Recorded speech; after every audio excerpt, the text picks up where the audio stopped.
Hour on 93.7 The Ticket and theticketfm.com. You're the 2 o'clock. Yes, I am.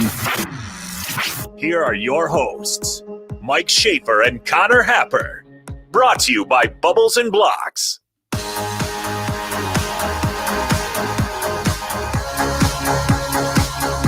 Happy everyone is Darren Rovell Day to you as we welcome you into the Recruiting Hour. I am Mike Schaefer, joined by Ravi Lula, joining us on the Recruiting Hour for Connor Happer today. Ravi, are you enjoying what I normally know as Bobby Bonilla Day? And I think most of us sort of celebrate this day for the Mets every year. I love Bobby Bonilla Day. Yeah, well, it's other than maybe what Reebok did with Allen Iverson, it's my favorite example of contracts in sports, what Bobby Bonilla and the Mets managed to put together. I don't know if I'm familiar with the Allen Iverson one. Reebok basically convinced Allen Iverson that they were going to take a percentage of the royalties of everything and just hold it for him and collect interest until I think it's like 2025, something like that. Mm-hmm. And so in 2025, he's going to get like $600 million from Reebok. That's good. It seems like he needs it. Well, and that's why it's probably my favorite, because it seems like he's been limping along the last couple years. That it's offensive that anyone would do this, but I think they knew their client. They knew what he potentially could use. I mean, it's a trust, basically, right? I mean, I can look it up. I don't know if it's exactly 600 million or what it is, but they basically are like, let us hold half of this deal until later in your life, when you might need the money more after your NBA career. Turns out he needs it. It's actually super smart. I mean, so props to his agent, props to Reebok, props to everybody for getting that done. Props to Bobby Bonilla. And then, as I said, it's Darren Rovell Day, because I feel like everyone on Twitter is my least favorite person on Twitter. That's a side effect of this that I had not considered, is that It'll go away. Well, Darren Rovell won't. Right, but he can go away easier than having to mute your entire timeline. Sure. Yeah, I feel like this has made his niche even more relevant. Which is the worst part for me. Which is the side effect I did not consider. Yeah, and so Robbie and I are going to talk NLI for the first 25 minutes today. If you want to join the show, Honda Lincoln Hotline, 402-464-5685. It is July 1. Nebraska athletes, college athletes everywhere are out trying to get theirs for the first time out in the open anyways. Let's just put it that way. I said first time, and it's like, it's not the first time. No, but first time without NCAA repercussions. Right. And so, and there still could be some. I mean, you got to be careful with some things, but it has been interesting to sort of watch all of this unfold. So we're going to walk through some of that, and then later on in the show, we're going to go through Nebraska's class. I got some questions for Robbie. We haven't done a lot of radio together as it relates to Nebraska and their recruiting class, and I know he's been around last month of June. That was pretty busy, pretty important. So I'm curious what his thoughts are on the class. I'm sure we'll work in some AD conversation as well. You had not been in for your normal drive spot the last couple of days, so I imagine you just have bottled up thoughts on the AD search that you're ready to just explode everywhere, like if you were Mentos put inside some Coca-Cola. Is that fair? Yeah, I mean, so it's been it's only been 5 or 6 days? 6 days. It was Friday.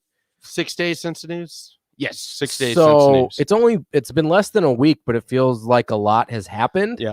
Obviously, and it also feels like something very important has yet to happen. Yeah, it feels like a lot has happened, but also nothing has happened, because really nothing has happened. But no, you went through kind of these, they're almost kind of like the stages of grieving, right? You have the shock of the initial announcement, because I don't think any of us had expected it, at least not for more than a couple days, right? I think late Wednesday is when the rumors started to come out. Thursday is when they reached more of a wider audience. Friday is when it broke. That's when Parker broke it, right? But for more than, you're talking maybe 48 hours that people had started getting a sniff of this. So that was a pretty shocking announcement, considering most of us thought Bill Moose had another 18 months as the Nebraska AD. And it seemed like that was going to be played out, like he was going to fill out that contract. So there was kind of that initial shock, and then the automatic well, who's going to be the next guy, right? Yeah. And your mind goes to a lot of places. You go, okay, internal or external. If it's internal, is it a Davison type who kind of obviously has the close relationship with Frost and the associate AD over football or whatever his official title is? And then you've got the interim guy whose name I can never remember. Garrett Classy. There you go. You know, so you've got your internal candidates and then you've got the external candidates. Jamie Pollard's name got floated pretty aggressively for a while there. And then he obviously has his comments yesterday, which kind of take you into a new stage of the process of, okay, is the job as unappealing as Jamie Pollard wants us to believe it is? And if that's the case, then what is the real search pool look like, right? We talked about it. Nick and I yesterday on the drive talked about that comment from Jamie Pollard a little bit. And I really just feel like it's the Nebraska athletic department just compared to the Iowa State athletic department. Nebraska checks far more boxes in the column of everything that isn't football, but it doesn't get to check the football box, which is basically all that matters. Right. And so when Pollard says that, people might go more with it than it is, but really it comes down to he hired for once a fantastic football coach. Yeah.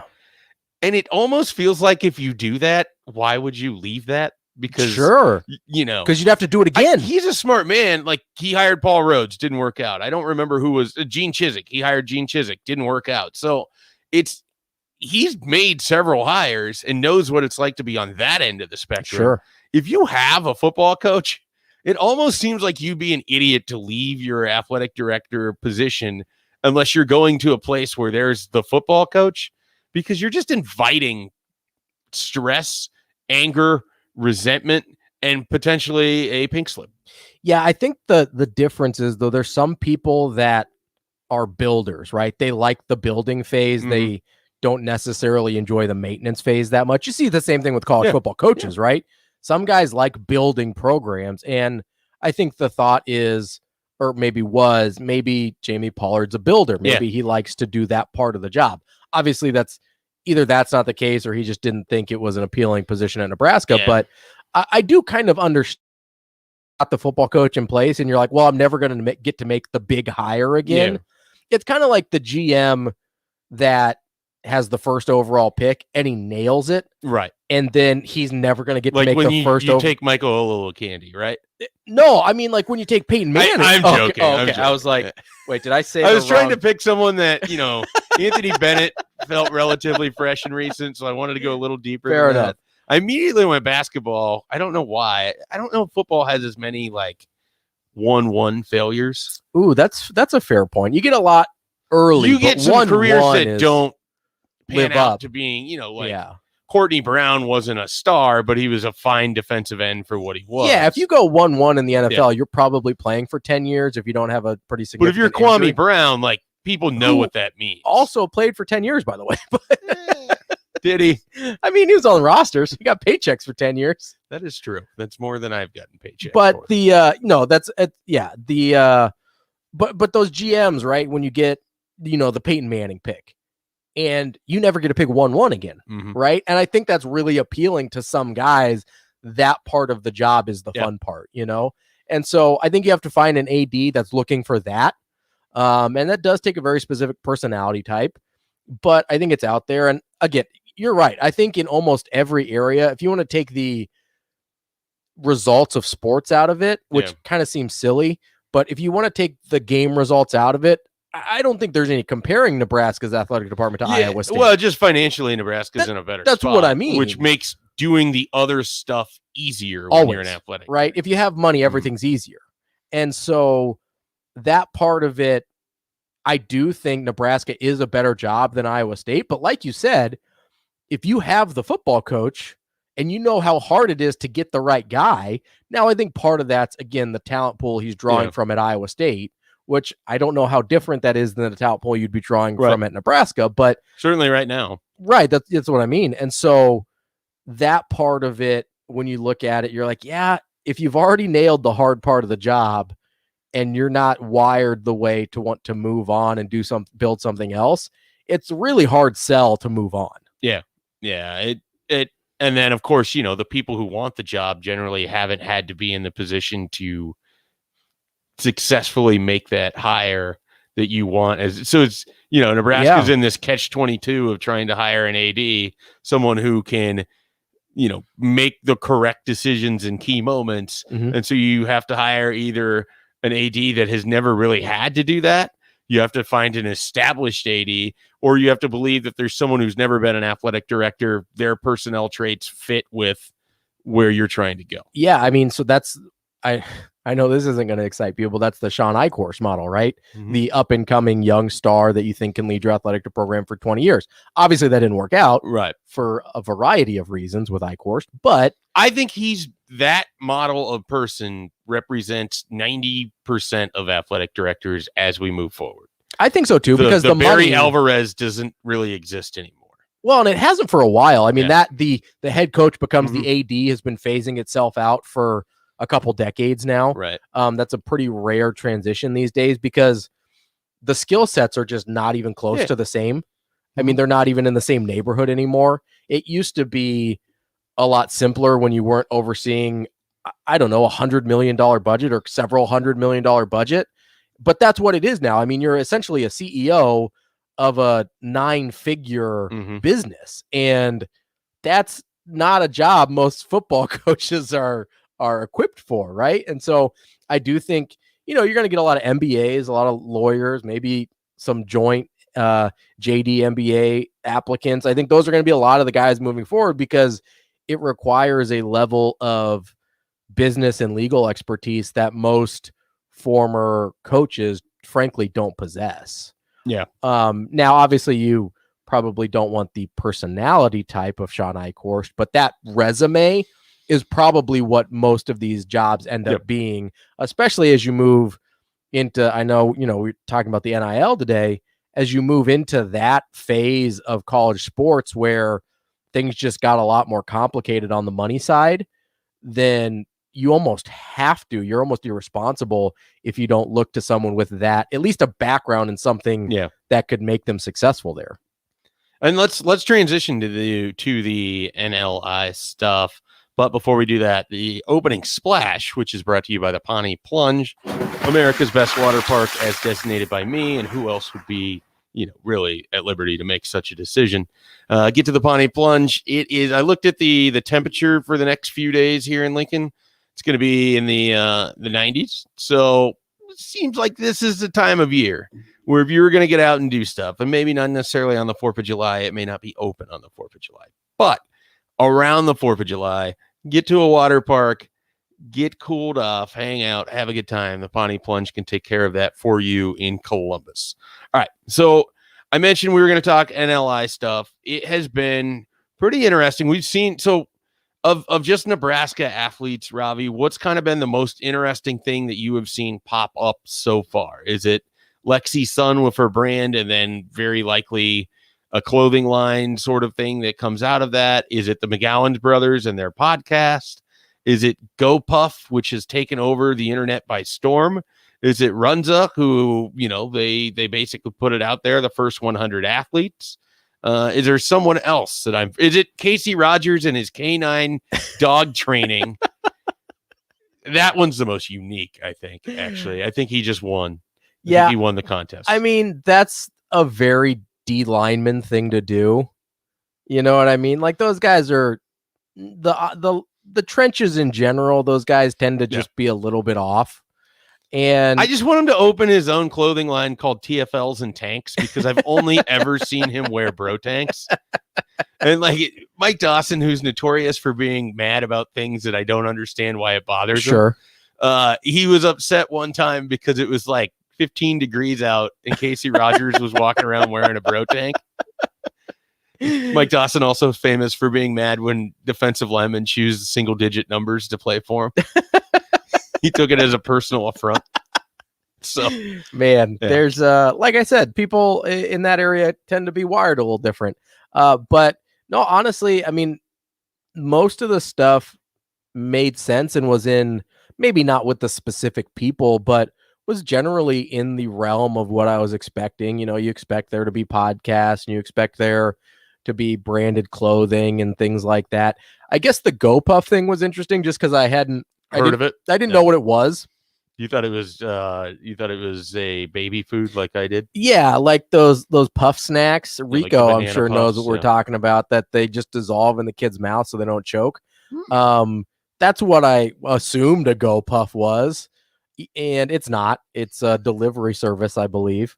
But yeah, so that one kind of caught me off guard because I was like, I didn't know what that was. The other one I thought was interesting just because of the way they did it was basically runs as open invitation. Yeah. To like, hey, the way I understood it, and correct me if I'm wrong here, was, hey, here is the flat dollar amount, and first 100 people to sign up, you're our spokespeople.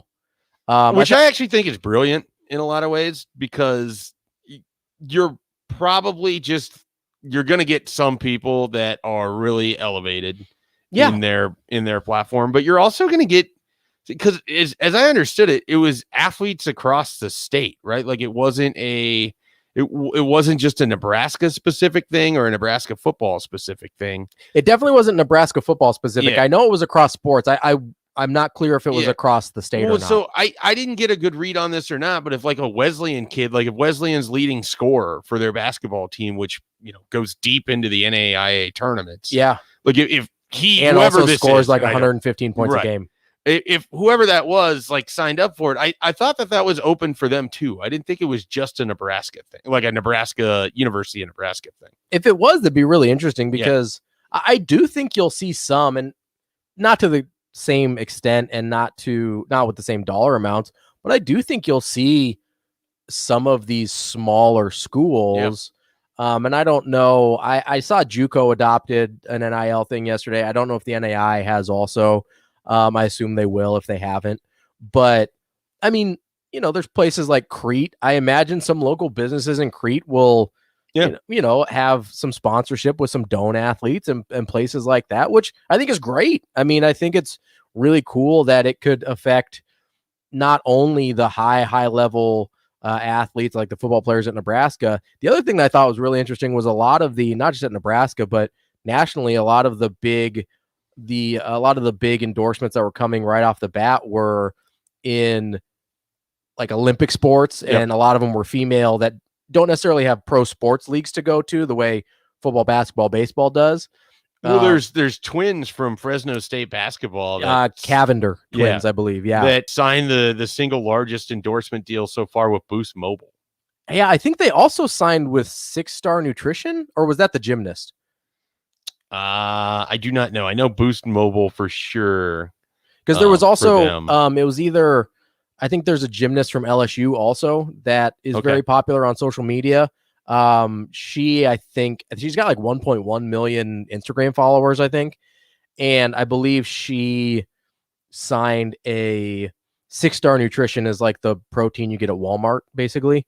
And I believe she signed an endorsement deal with them. So those ones I think are really cool because, and I've mentioned this before, but those sports, the non-professional league sports, a lot of times your highest earning power is when you're in college. And so to finally allow them to take advantage of it is not just cool, it's kind of vital to setting up the rest of their lives. And so I thought that was really cool that they were actually getting, not just in theory, the chance to take advantage of it, but they were in practice as soon as that clock struck midnight signing these deals. Well, and so my mind kind of goes to, there was a couple Oregon softball players that got really big on like TikTok and YouTube videos and things of that nature that have since graduated, that like, those are the kinds of people, like, you can go play professional softball. Chances are you're not going to be able to completely make a living off of professional softball. But if, from your sophomore year on at a place like Oregon and you blow up nationally because of TikTok,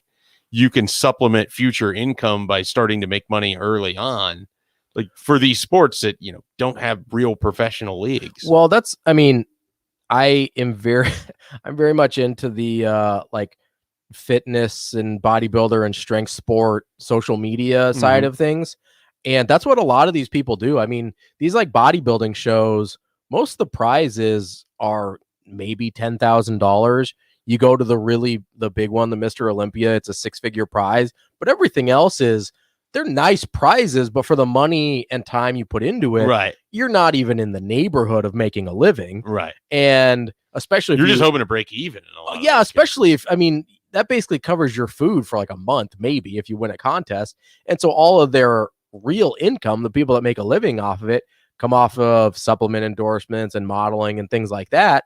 And that's basically the same model you'd be looking at for these non-major sports leagues teams that have a chance to, like you said, make a real living basically doing their sport, and they never had that opportunity to do that before. Yeah, and that's really cool. And you know, I was wondering what the day was going to look like, and I found myself sort of wanting to kind of stay off of Twitter, not because it's too much, but the reaction to it. Sure, yeah. You've already had, like, I've already joked about him once, but Darren Ravel was already tweeting about how college athletes aren't actually going to make much money off of this, and blah blah blah. And it's just, and then you have the reaction to him.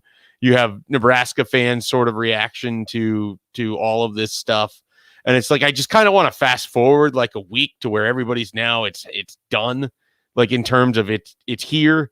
We don't have to sort of have the same kind of like, what does this mean for the future of college athletics conversation 8,000 times because someone's tweeting about Go Puffs now.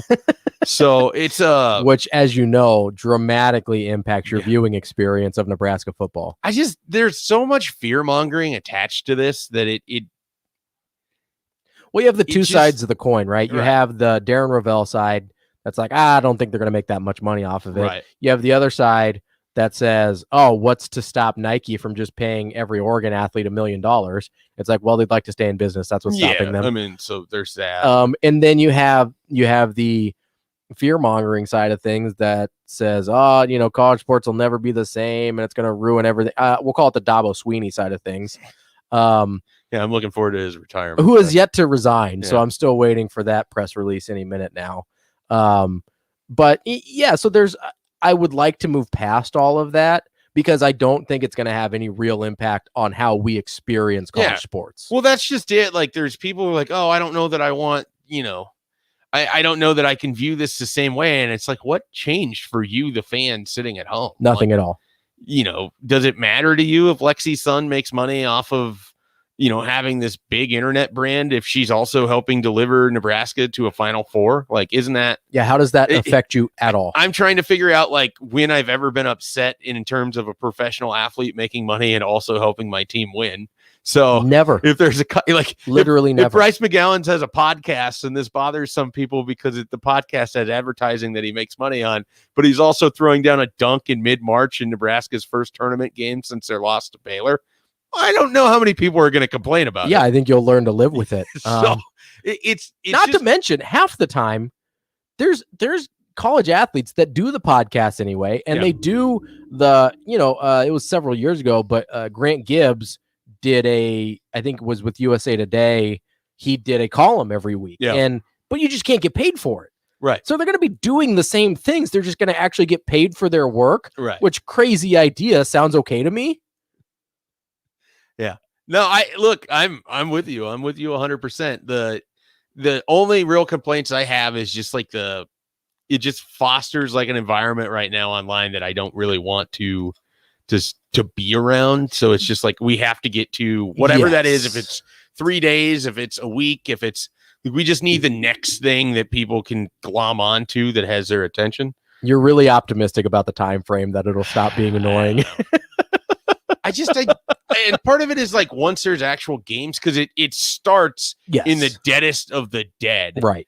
And so then we're just looking for anything. Come week 0, I think we're fine. I ask you this, like, do you think that there's, you know, like pick a football player, just pick whoever you want, just pick a player.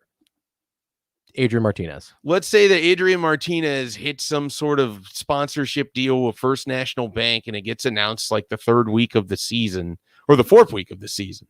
Do you imagine you'll cut away from talking much about Nebraska, Oklahoma to give more than 2 minutes worth of thoughts about First National Bank and Adrian Martinez? I honestly don't even know if I would bring it up at all. Right. It doesn't matter to me. Whenever we can get to that point, Yeah, that's what I want. and I think reasonable people are at that point. Well, And then you have Twitter people. I've never been accused of being reasonable or rational. That's fair. So wherever I'm at, I don't know if we want that as like our weather vane or whatever, pointing us you in need the the break direction of even which- point yeah. to be somewhere else. Yeah. I know myself. I know that I'm generally in a unique area more often than not. We got a call. Jason is on the line. I'm guessing he wants to talk a little NIL. Jason, what's happening? Hey guys, good show. I'm excited for the athletes. I am a little nervous, admittedly, how this NIL is going to sort out.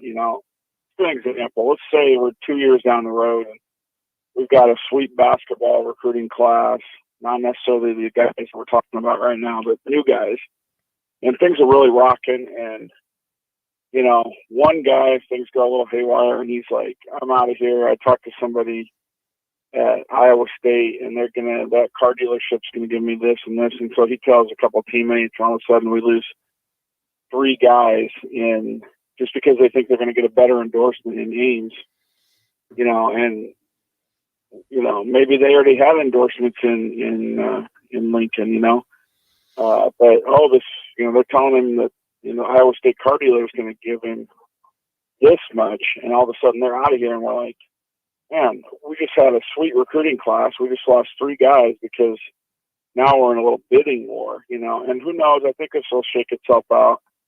But man, talk about murky and unsure where this is going. And there are going to be teams and players and athletes, that get lost in this. Lexi Sun's going to be just doing just fine, but somebody that's down the bench, they may be like, you know what, this really stinks. I should just go transfer to such and such school where I can be getting what Lexi Sun gets, stuff like that. Real quickly, guys, I really like what you're talking about with the athletic director, Robbie, earlier. I feel like it's going to be John Cook. He's a kind of a blend of he's good with the administrative stuff. He knows what it is to be an elite coach. Until I heard your guys' show today, I didn't think Cook, but now I'm thinking John Cook might be the new AD, and I really thought it was going to be Pollard. So anyway, good show. Thanks, guys. Thanks, Jason. We appreciate it. Let's actually touch on Cook, and then we'll circle back to to what he was saying with NIL. Do you, if John Cook was announced, what would be your level of surprise on that? I'd be a little surprised just because, as we were saying, I think there's a move away from being an athletic coach, moving into athletic director role or to an administrator role. I think in general, I understand John Cook's not your, football coach type or your typical, major money sport type necessarily. So it's a little different, but I'd be a little surprised in that sense. At the same time, I know he's highly respected by basically universally. And so I wouldn't necessarily have an issue with it. I would be a little surprised, but not disappointed. Yeah, the Cook thing is fascinating to me because about the last time Nebraska had to hire, when they hired Bill Moose, I was sort of wondering at that time if like John Cook wouldn't make the most sense after the end of his season. And I was told by someone who knew him very well that at least in 2017, he had no ambition of being an athletic director. The next thing on his bucket list is he wanted to sort of find a role where he could be a coach for coaches, like a mentor. Oh, okay, sure. Which is fascinating in its own right. And then you move forward now. Steve Sipple this morning on Early Break I was in, and he was basically saying that from all indications he has, Cook has kind of reconsidered and now views the AD as something that he might want to do, at least from what Sipple has heard. So he could be sort of a almost fallback candidate. Like if you're swinging for the fences elsewhere and maybe you miss and you He's your don't want safety this school. yeah, basically, if you just don't want this to play out for too long, Yeah, you could do a hell of a lot worse. you could. And honestly, for what he wants and where Nebraska's at currently, there probably is a lot of that mentoring coaches as part of that, right? And I think he could blend that into it. It wouldn't be the same as I think what sort of the idea was initially. Sure. But I think there is an element of that would make sense. And volleyball would be fine. You hand it off to Tyler Hildebrand. would be fascinating to see how the rest of the department would run. Yeah, I with think someone that close to it moving up. Yeah, But I think you'd have to have a lot of really strong associate ADs to handle some of the things he wasn't as experienced at. But that's going to be the case with any candidate that doesn't have AD experience. Yeah. And then quickly, Jason's with the NIL stuff. I always have to say it really slow because I want to say NLI. It seems more National Letter natural. of Intent. Yeah, it seems more natural, especially with your line of work. Yep. And so then if I sound like I've never said it before, that's why. But he brings up the idea that it could cause transfers. I just feel like we're already at the point where transfers were happening anyways. You know, if there's someone that's jealous of a teammate's attention, that's already been the case. Yeah. Somewhere along the line in a Nebraska sport as it's been. Well, and here's the thing. If you're down the bench, whether it's in volleyball or somewhere else, you're probably already considering a transfer to get more playing time. Yep. And yes, the idea of maybe I could monetize if I play somewhere else might be part of it. Yeah. But you also just want to play, right? So that's a lot of it. That's shouldn't get lost here. Like, yes, there's now a business side of this. They still want to play this sport. Yes. Also, there's the school aspect, but whatever. Yeah. So, all right, we got to get a break. We're a little bit running behind here. When we come back, we'll get into a little bit of recruiting. We can keep this going. We'll figure it out on the fly. It's Mike Schaefer and Robbie Lula today on the Recruiting Hour. You're listening to the Recruiting Hour with Mike Schaefer and Connor Happer on 93.7 The Ticket and theticketfm.com. With 20 years in the financial services industry, Corey Callahan of Heritage Financial Services works with families and businesses to reach their financial goals. Whether it's growing assets, protecting your assets, employee benefits, or business succession planning, Corey can help. Contact Corey Callahan at Heritage Financial Services at 402-432-7378 or on Facebook at Heritage Financial Services-Corey Callahan. 93.7 The Ticket, Fox, KFXL weather. Brought to you by Bryant Air Conditioning, Heating, Electrical, and Plumbing. A mix of sun and clouds expected here for our Thursday as we top out at around 86. We'll see a very light east-southeast wind at around 5 to 10. A few lingering clouds tonight with a low down to around 65. A repeat performance tomorrow with a high of around 87. Over the weekend, those high temps should push back into the low 90s. I'm meteorologist Tim Wright for 93.7 The Ticket and theticketfm.com.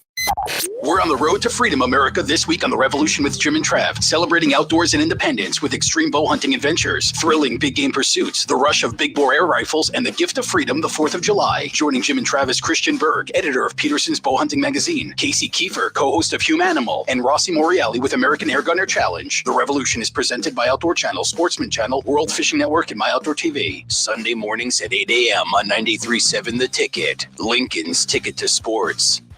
Summertime is here and the temperature is rising. Beat the heat at Pawnee Plunge Water Park in Columbus all summer long. Pawnee Plunge features a full day of fun for the whole family, including the Flow Ride, the only one in Nebraska, a large swimming pool, diving boards, a lazy river, climbing wall, and of course, massive water slides. It's a great place for parties or a great spot to lounge around all day long. Book your party by calling 402-562-4269. Come splash and play the Pawnee Plunge Way in Columbus from May 31st through August 8th. Herrick Services takes this time to wish everyone a happy and healthy Independence Day weekend. We live in the greatest country in the world and are thankful for our freedoms that are signified by this holiday and the sacrifices made to make it possible. This important message comes to you from Bart, Mike, and the folks down at Herrick Services, your vending specialists here in Lincoln. Their quality service and expertise has earned them a fine reputation. That's Herrick Services, on the air because they care. Mike Schaefer here with 5-star child care provider Lee Beecher from Bubbles and Blocks. Let's start with what makes Bubbles and Blocks special. We have 3 beautiful locations in Lincoln that provide the safety, security, and reliability you need while also bringing a family feel to each classroom at every location. I also hear some congratulations are in order. Thank you. Yes, we just won the Lincoln Choice Award for Best Daycare and Preschool for the 3rd year in a row. What should people do if they want to join the Bubbles and Blocks family? Call to set up a tour to enroll your child today, or you can visit bubblesandblocks.com to apply to join our team. One unforgettable event. One chance to get up close and personal with some of the greatest names in golf. One opportunity to create memories that will last a lifetime.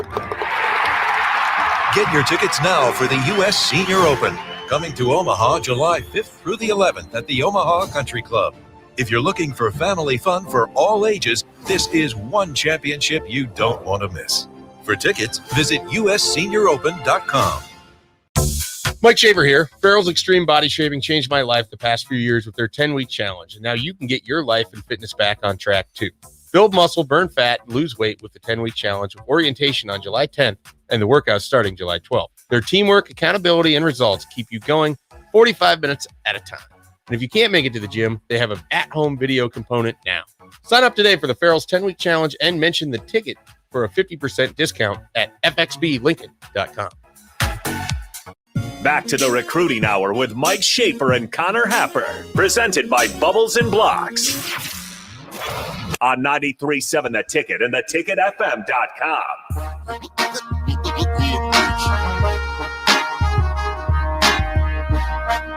Welcome back to the Recruiting Hour. Mike Schaefer, Robbie sitting in for Connor Happer.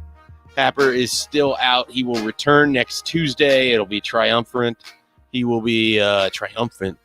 I don't know why I combined triumvirate and triumphant into the same word. I kind of like it though. Yeah, I don't know what it means. We'll work triumvirate. on that. Yeah, I think it means when successful trios. Yes. Yeah. All right. Look at that. Triumvirate. Yeah. All right. I'm in. We'll work on making that go mainstream. We might potentially have a phone call here, so we will see if we do have a caller, if they would like to join us to talk either NIL stuff or AD search, or we'll just do this until we know what the caller wants to do. You've seen this class. They've got 7 people in it right now. Do you have a favorite commit in Nebraska's class at this point, based on what you know of this group? I mean, that's an interesting question. I tend to lean toward the local guys just because I want them to be successful. Do we have a caller? We do, but keep okay. going. Keep going. I guess in this class, I kind of lean. I've just heard really good things about Jake Applegate. Yep. Everybody I've heard talk about him is just like, man, he's just a really good football player. It seems like they're not totally sure what position he plays. I think it's outside linebacker. I think that was kind of cleared up on his official visit. I mean, I think that's where they are. But he has the ability to move is kind of what you're getting at. Yeah, they thought that's the best spot for him, which kind of makes him appealing to me also because Nebraska has needed help on the edge there in that edge rusher spot. But everything I hear is just he's just a really good football player. Yeah. Which those guys always kind of appeal to me a little bit because they tend to transcend their athleticism, I should say. And I feel like those guys are the types of guys that Nebraska needs. Okay, good stuff. We're going to jump from that back to the phone line. We got Mike on the line. Mike, how's it going? Good. Just got out of the dentist chair to make this call quick, so I didn't know where you're at in the show. Well, we're glad that the Novocaine hasn't taken over completely, and you don't sound like you just came from the dentist. You sound very good. Well, yeah, that's good. Till I get home, then I have to tell my wife I can't really talk because the Novocaine's taking effect. But anyway, I've asked you before which staff from Nebraska you thought was the best, most organized for recruiting. So I got to thinking, other than Ohio State, what 2, 3, or 4 teams would you say have the best recruiting organization? Not necessarily that they get the best recruits, but they don't get caught, all at once, we don't have this position group. We're going to have to score some home runs for next year. Or, if they got to go to a plan B, it's well thought out. Who would you say are the top few teams in the Big Ten? Thanks a lot. As far as recruiting behind Ohio State, I mean, I think that Michigan and Penn State sit up there very high. One, they bring in very talented players, but 2, they have pretty strong backing and organization behind them. Sure. For the most part, it's not just a matter of they got a couple guys that recruit really well. No, they have like a recruiting staff that, Michigan was one of the first to do the barbecue thing. The barbecue in the big house is one of the first kind of like recruiting events that I can think of that was blown out into something. It always feels like they put together events specifically for their commitments in these cycles where guys will show up together as one group for one game and to try to build bonding if they can pull that off. And I just feel like Michigan does a really nice job with that. I don't think it's a Harbaugh Harburg. What is happening? A Harbaugh initiative. Heinrich. Yeah. Heinrich Harburg has nothing to do with Michigan recruiting. I agree. I don't think it's like a Harbaugh thing so much as they've always, when it was Lloyd Carr, when it was Rich Rodriguez, when it was Brady Hoke, and especially when it was Brady Hoke, they managed the recruiting department almost seems to always be very successful for them. And I would have to basically start there. James Franklin, I have heard speak about recruiting. He is as passionate as like a head coach as I know when it comes to the recruiting aspect of it. It was a huge part of how they were successful in Vanderbilt.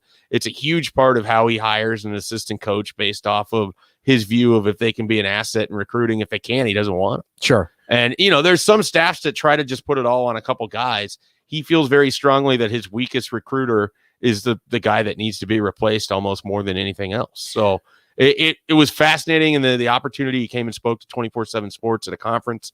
And I mean, that guy, people have a lot of thoughts on James Franklin, some probably deserved.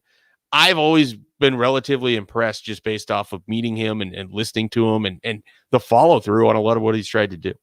Yeah. I mean, being good at your job and being somebody people like aren't necessarily the same Right. thing. Yeah. Well, and college coaches are very slide into that role. Yeah. Like, I don't know. Some of the best college football coaches aren't guys you want to get a beer with. No, I would say most of the college coaches that I want to get a beer with are mediocre.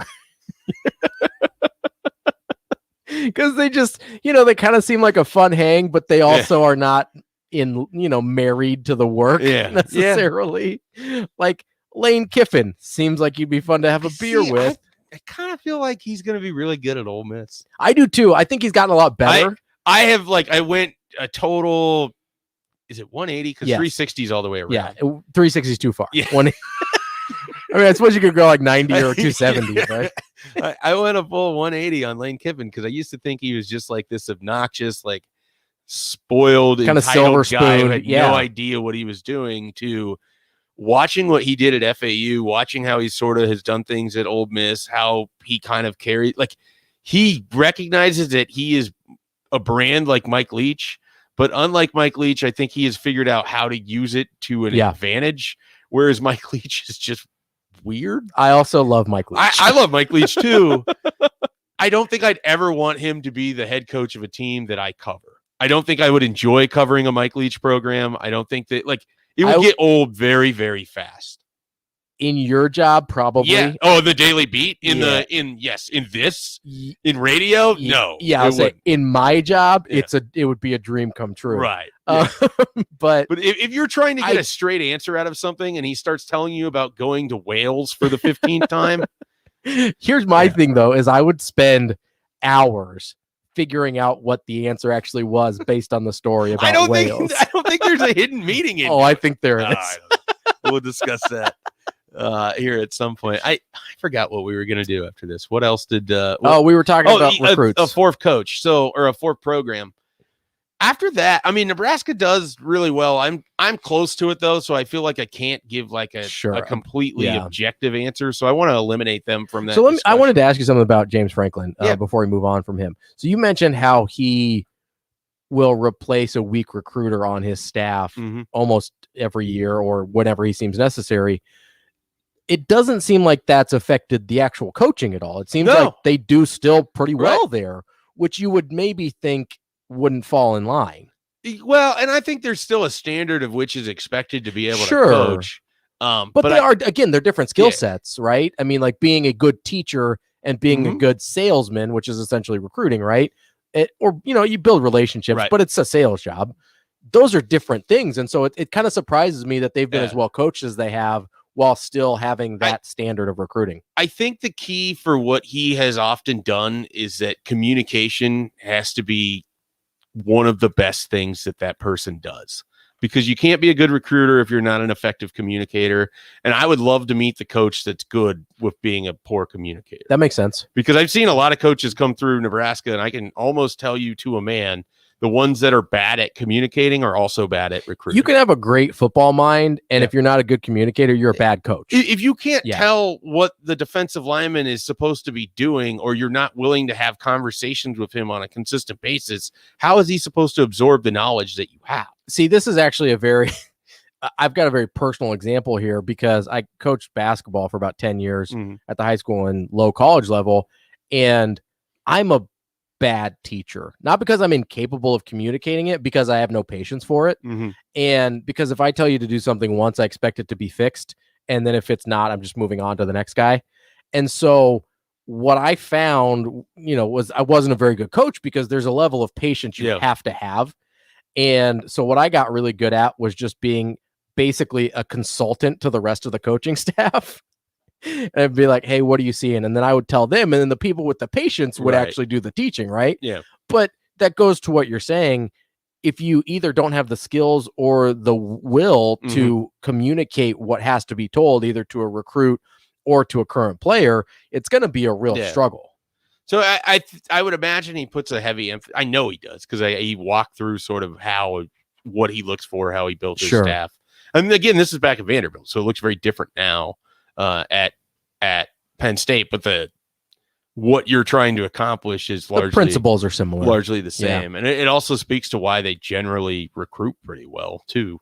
On top of all of that, I'm trying to think of a fourth program that would be really stand out. I mean, PJ Fleck was finishing in the top 40 in the country at Western Michigan at one point in time, which is he's hard obviously to do. A very tireless recruiter. He has some flaws that have really sort of come out in his time at Minnesota.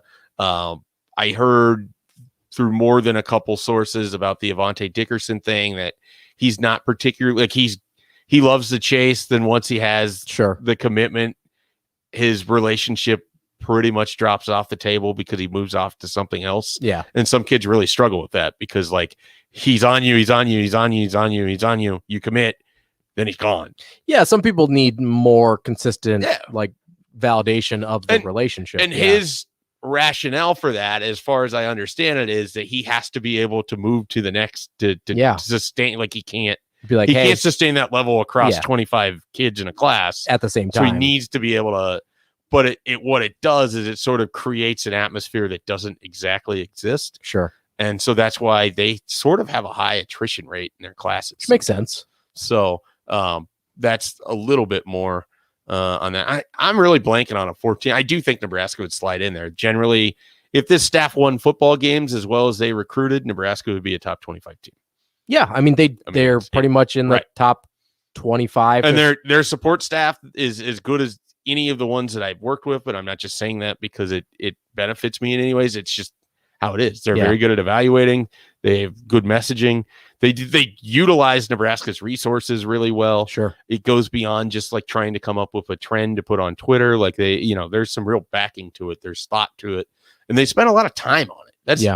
And some of that's the benefit of you get these resources. You're a place like Nebraska. You can hire people whose sole job is to come up with big picture plans for how to use your recruiting. Sure. Or to study and learn how other teams use their official visit weekends and try to pull the best stuff from other people and bring it to you. You can't just throw a GA on that who also has to make sure that the laundry's clean when it comes to the game day. So it's, you have to put some real thought into that. And I think Nebraska's done a nice job with it. We're going to take one more break. We'll come back. We'll finish up the show next on the Recruiting Hour. You're listening to the Recruiting Hour with Mike Schaefer and Connor Happer on 93.7 The Ticket and theticketfm.com. Early break with Sip and Jake. Who's the Clemson quarterback? Ukulele. DJ Uiagalelei. Yeah. Ukulele. Yeah. So he'll unveil something, right? That'll cause a splash. If Trevor Lawrence was still around, we'd look to see what he's doing. Can you please try to say the Clemson quarterback again? Uiagalelei. Well, I don't know. Did you pronounce it right? I did. Early break with Sip and Jake from 6 to 8 every weekday morning. Right now, Allstate has almost as many ways to save as there are types of music. Save for being a new customer. Save more for adding DriveWise. And save even more for driving safely. Visit Allstate.com or contact your local agent to get a quote. Find out how much you can save today. Allstate. Now that should be music to your ears. Not available in every state. New customer savings based on early signing discount. DriveWise is an optional feature. Savings vary based on how you buy. Subject to terms and conditions. Allstate Fire and Casualty Insurance Company and affiliates, Smithwick, Illinois. When everything is changing, you need a store that's a constant. A store that has the brands your family loves and the value that you need. A store where you can stock up, pick up, and drive up. A store that's close to home and feels like home. A store that puts the health and safety of you and your family above all else. And a store that's always here to help. At Kohl's, we don't know what next year will look like. We just know that we'll be here for you no matter what. Kohl's, here today, here to stay. See store or Kohl's.com for details. Herrick Services takes this time to wish everyone a happy and healthy Independence Day weekend. We live in the greatest country in the world and are thankful for our freedoms that are signified by this holiday and the sacrifices made to make it possible. This important message comes to you from Bart, Mike, and the folks down at Herrick Services, your vending specialists here in Lincoln. Their quality service and expertise has earned them a fine reputation. That's Herrick Services, on the air because they care. Summertime is here and the temperature is rising. Beat the heat at the Pawnee Plunge Water Park in Columbus all summer long. Pawnee Plunge features a full day of fun for the whole family, including the Flow Ride, the only one in Nebraska, a large swimming pool, diving boards, a lazy river, climbing wall, and of course, massive water slides. It's a great place for parties or a great spot to lounge around all day long. Book your party by calling 402-562-4269. Come splash and play the Pawnee Plunge Way in Columbus from May 31st through August 8th. Mike Schaefer here with 5-star childcare provider Lee Beecher from Bubbles and Blocks. Let's start with what makes Bubbles and Blocks special. We have 3 beautiful locations in Lincoln that provide the safety, security, and reliability you need while also bringing a family feel to each classroom at every location. I also hear some congratulations are in order. Thank you. Yes, we just won the Lincoln Choice Award for Best Daycare and Preschool for the 3rd year in a row. What should people do if they want to join the Bubbles and Blocks family? Call to set up a tour to enroll your child today, or you can visit bubblesandblocks.com to apply to join our team. We're on the road to freedom, America, this week on The Revolution with Jim and Trav, celebrating outdoors and independence with extreme bow hunting adventures, thrilling big game pursuits, the rush of big bore air rifles, and the gift of freedom the 4th of July. Joining Jim and Trav is Christian Berg, editor of Peterson's Bow Hunting Magazine, Casey Kiefer, co-host of Humanimal, and Rossi Moriali with American Air Gunner Challenge. The Revolution is presented by Outdoor Channel, Sportsman Channel, World Fishing Network, and My Outdoor TV. Sunday mornings at 8 a.m. on 93.7 The Ticket, Lincoln's ticket to sports. With 20 years in the financial services industry, Corey Callahan of Heritage Financial Services works with families and businesses to reach their financial goals. Whether it's growing assets, protecting your assets, employee benefits, or business succession planning, Corey can help. Contact Corey Callahan at Heritage Financial Services at 402-432-7378 or on Facebook at Heritage Financial Services-Corey Callahan. Mike Shaver here. Farrell's Extreme Body Shaving changed my life. Mike Shaver here. Farrell's Extreme Body Shaving changed my life the past few years with their 10-week challenge. Build muscle, burn fat, and lose weight on 10-week challenge. Build muscle, burn fat, and lose weight with the 10-week challenge with orientation on July 10th and the workout starting July 12th. Their teamwork, accountability, and results keep you going 45 minutes at a time. And if you can't make it to the gym, they have an at-home video component now. Sign up today for the Farrell's 10-week challenge and mention the ticket for a 50% discount at fxblincoln.com.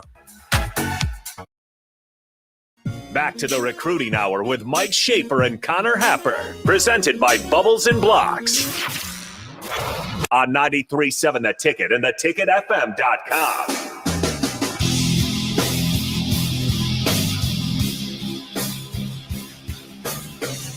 Welcome back to the Recruiting Hour. Mike Schaefer, Ravi sitting in for Connor Happer. He is on the drive today. He has returned. Who you're sitting with, Rico? I believe it's a Rico day. It is a Rico day. Ravi and Rico in the afternoon. And it's a Thursday. Thursdays are like the best day for the drive by far. Oh, yeah. You've got the text bag. And you get Thirsty Thursday, Oh, which yeah. is that happening today with As Kevin far as Meyer I coming know. by? All right. Look at you. It's on my prep sheet, so he better be here. We're drinking one way or another. Come on, Kevin Meyer. All right. So, do you have any pets, Ravi? I have 4 dogs and a cat. Oh, wow. So, yes. So you might feel this. My dog is 6. Over the last 2 years, his anxiety about storm season and now fireworks season has just exploded. It's gone up pretty significantly. It has. I don't know what has happened. And there are very few things in life that I have found as aggravating / sad as being unable to explain to my dog that, yes, he is fine. Yeah. The storm is not in the house. The fireworks are not in the house. But it has gotten really bad. He destroyed a couch yesterday while I was doing the radio show. Okay. So yeah, we went from like little corner of the room to some bath rugs to a couch. Sure. And I don't know what to do. So just for those that have dogs, and I'm not going to be one of those people that tells people not to light off fireworks, but I mean, do what you're going to do. For those that have dogs, keep an eye on them because you don't know that anxiety could be really hard for them this time of year. The best tips that I have come across, the vet and I have talked. I mean, you want, if you're going to leave, try to keep a television on. Yeah. Some noise for them. If you can keep it dark so they can't see the fireworks, that could be somewhat helpful as well. But right now, I am hoping to return to a dog that has not Houdini'd out of the kennel. And hopefully there were no fireworks this afternoon as well. Yeah, the Houdiniing out of the kennel is an issue. It's just frustrating. Yeah. It really is because the kennel had worked for so many years and now there's a level of anxiety that they reach where a standard kennel will not hold them. He almost knocked down our door one storm because I put him in the kennel that he Houdini'd out of. Yeah. And then he ran headfirst into our door trying to knock it down to get into the bedroom. So, not ideal. Yeah. So there's other things that we have explored and used. CBD for dogs is a real thing.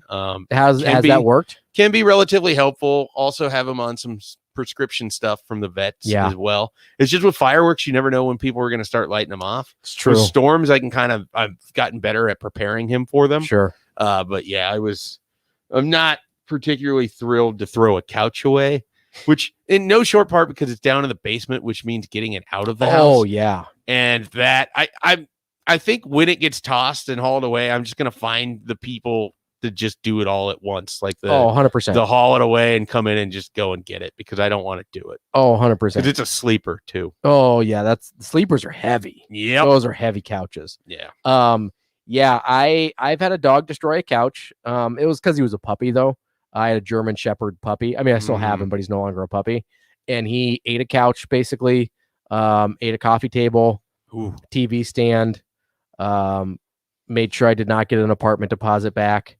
Yeah. But if you have a puppy in an apartment, I was willing to part with it. So I understood that. But right. Yeah, the throwing away of the furniture is tough. Yeah. Well, and it's just like, it's also hard because he's now an adult. Like I dealt with some things when he was younger and it'd be like, sure, he ate a bill of a hat. Like the hat's gone, whatever.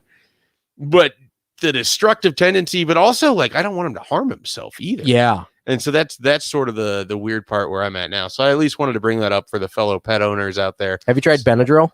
I have not actually. Is that a thing for dogs? Yeah. I used to give it to my dogs for their allergies, but it'll also work to, much like it does with humans, it'll knock them out a little bit. All right. I will have to look into that because talk to your vet before anybody does it. Yeah, no. But I have, for my vet and my dogs, Benadryl has been effective. And we'll definitely have to look into that because like I said, it's right now it's like, all right, I just got to get to the point where he's going to go to a kennel for basically 2 weeks when I'm gone and he'll be good there for the most part. There'll be people to take care of him and he'll be around other dogs. He'll be fine. These next few days, they're going to be pretty rough. So yeah, I try and be as home as much as possible during 4th of July, just because I'm learning about it now. Yeah. I don't like to put my dogs through it. And I'm not a big 4th of July person anyway, in terms of the fireworks. I like the boat and whatnot. Oh yeah. Same. We are in complete agreement. All right. The drive is up next. We will return tomorrow. Enjoy your Thursday. 93.7 The Ticket, Fox, KFXL weather. Sponsored by Security First Bank, a relationship you can count on. A mix of sun and clouds.